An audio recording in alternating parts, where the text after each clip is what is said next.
హైడ్రా తీసుకుంటున్న చర్యలపై హైడ్రామా జరుగుతోందా? కొందరు ఈ ఇష్యూను అవకాశంగా తీసుకుంటున్నారా? బాధితుల తరపున గొంతెత్తుతామని చెప్పి రాజకీయ పునరావాసం పొందుతున్నారా?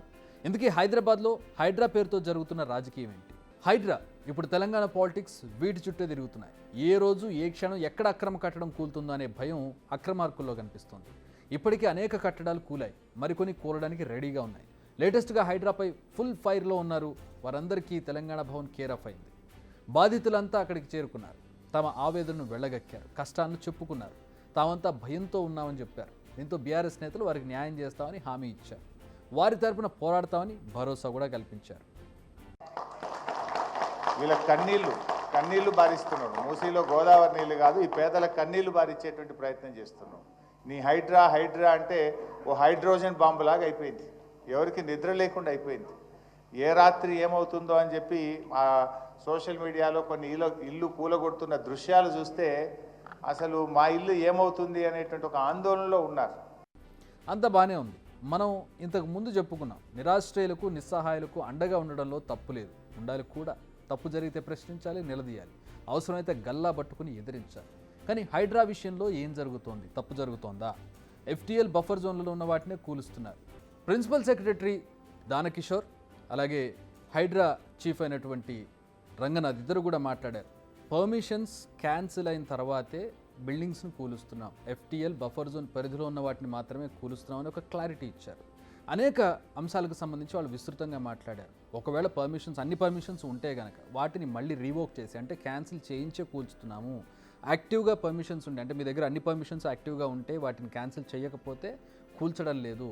ఎఫ్టీఎల్ బఫర్ జోన్లో ఉంటే మాత్రమే వాటికి వర్తిస్తుంది. అలాగే ముందుగా వాళ్ళకి సమయం ఇచ్చి ఖాళీ చేయడానికి సమయం ఇచ్చిన తర్వాతే వాటిని కూలుస్తామని కూడా చెప్తూ ఉన్నారు. అలాగే పెద్దల విషయంలో మీరు కూల్చడం లేదు అనే దానికి కూడా అన్నిటికీ కొంచెం సమయం పడుతుంది. అన్నీ చూసి మేము వాటిని కూల్చుతాము.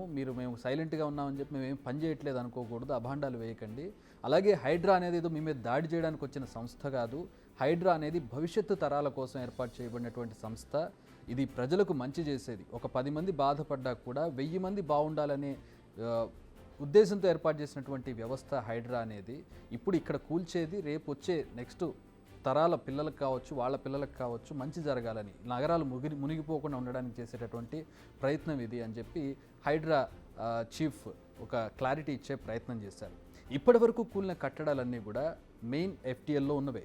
హైడ్రా ఎక్కడా తన పరిధిని దాటలేదు. కానీ బీఆర్ఎస్ నేతలు ఈ విషయాన్ని దాచి పేదల ఇళ్లను మాత్రమే కూలుస్తున్నారంటూ బాధితులను రెచ్చగొడుతున్నట్టుగా కనిపిస్తోంది. ఎందుకింత పెద్ద ఆరోపణ చేయాల్సి వస్తుందంటే మీరు వినండి.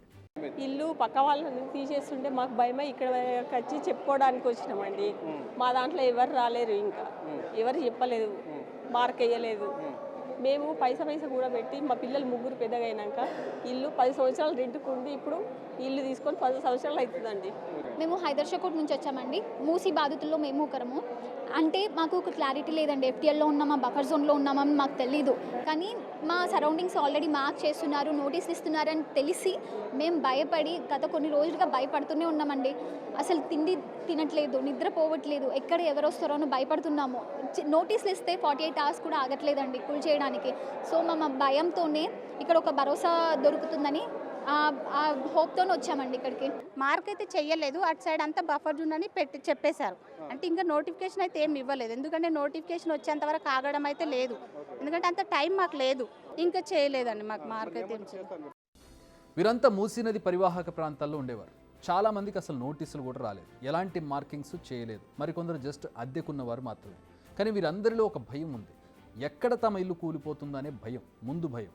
కానీ హైడ్రా కమిషనర్ రంగనాథ్ ఇప్పటికే దీనిపై క్లారిటీ ఇచ్చారు. ఇందాక చెప్పుకున్నాము, ఎట్టి పరిస్థితుల్లో ఇప్పుడే కూల్చివేతలు చేపట్టాం, బాధితులందరికీ పునరావాసం చేసిన తర్వాతనే కూల్చివేతల జోలికి వెళతాం.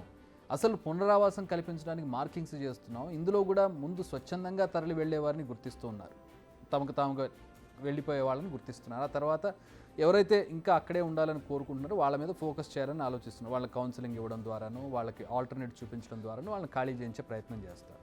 అధికారులు కూడా క్లియర్ కట్గా చెబుతున్నారు, అండగా ఉంటాం, ఇది కేవలం సుందరీకరణ కోసం మాత్రమే చేస్తున్న పని. ఔటర్ రింగ్ రోడ్డు ద్వారా ఎట్లయితే నగరం బాగుపడిందో అదేవిధంగా మూసీ సుందరీకరణ వల్ల కూడా నగరంలో డెవలప్మెంట్ జరుగుతుంది అనేది వాళ్ళు చెప్పేటటువంటి పాయింట్. హైదరాబాద్లో వరదలను కంట్రోల్ చేయడానికి చేస్తున్న ప్రయత్నం ఎవరికి అన్యాయం జరగనివ్వం, మూసీ బాధితులందరికీ న్యాయం జరుగుతుంది, ఇదంతా ప్రజల కోసమే చేస్తున్న పని, భవిష్యత్ తరాల కోసం చేస్తున్న పని. ఇలా ఉన్నాయి వారి వ్యాఖ్యలు. జిల్లా కలెక్టర్లు, ఐఏఎస్ ఆఫీసర్లు ఇంటింటికి తిరుగుతున్నారు, డిప్యూటీ కమిషనర్లు ఇంటింటికి తిరుగుతున్నారు. పోయి వాళ్ళు ముందే సర్వే చేశాం, ఇంతకుముందు ఒకసారి ఇంటింటికి వెళ్ళి వాళ్ళ పేర్లు తీసుకోవడం జరిగింది. దీన్ని పరిశీలించిన తర్వాత రివర్ బెడ్లో ఉన్న వాళ్ళు చాలా ఇబ్బందులు ఫాలో అవుతున్నారు కాబట్టి వారికి సంబంధించి టీమ్స్ వెళ్ళి ఇంటింటికి వెళ్ళి సమాచారం తెలుసుకుంటున్నారు. ఇంట్లో ఎవరు ఉన్నారు సర్వే చేస్తున్నారు. సర్వే చేసిన తర్వాత మీరు ఏమైనా వెళ్ళేదానికి సిద్ధంగా ఉన్నారంటే వాళ్ళని పంపిస్తున్నాం. అందుకనే 3 రోజులు కూడా 50 మందే పోయారు. అన్నీ ఒక రోజు తరలించట్లేదు. సో బలవంతంగా ఏం పంపట్లేదు. ఇన్ఫ్యాక్ట్ అక్కడ ఉన్న ఇల్లు మీరు చూస్తే మనం డబుల్ బెడ్రూమ్ ఇల్లు ఇస్తామంటే వెళ్ళిపోతారండి హ్యాపీగాను వాళ్ళు. That's state of fact. అది బేసికల్గాను అక్కడ ఎవరు ఉండాలనుకోవట్లేదు. ఇబ్బంది కొన్ని దగ్గర ఎక్కడ వస్తుందంటే కొంత పర్మనెంట్ ఇల్లు కట్టుకొని ఉన్నారు. వాళ్ళతో మనం సంభాషణ జరపాల్సిన అవసరం ఉంది, వాళ్ళతో కూర్చొని మాట్లాడాల్సిన అవసరం ఉంది. తప్పనిసరిగా వాళ్ళతో కూర్చొని మాట్లాడతాం.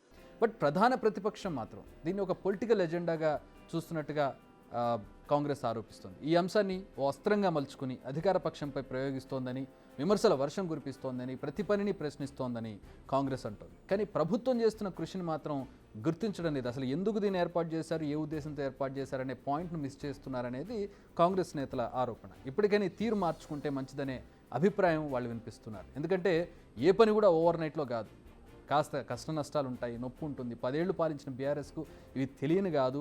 వాళ్ళకి తెలిసిన విషయాలు వాళ్ళు చెప్పరు, వాటిని దాస్తారు. చెబితే రాజకీయ నేతలు ఎందుకు అవుతారు? బిగ్ టీవీ అవుట్లుక్ కథనాలు నచ్చితే వెంటనే బిగ్ టీవీ ఛానల్ ను సబ్స్క్రైబ్ చేయండి.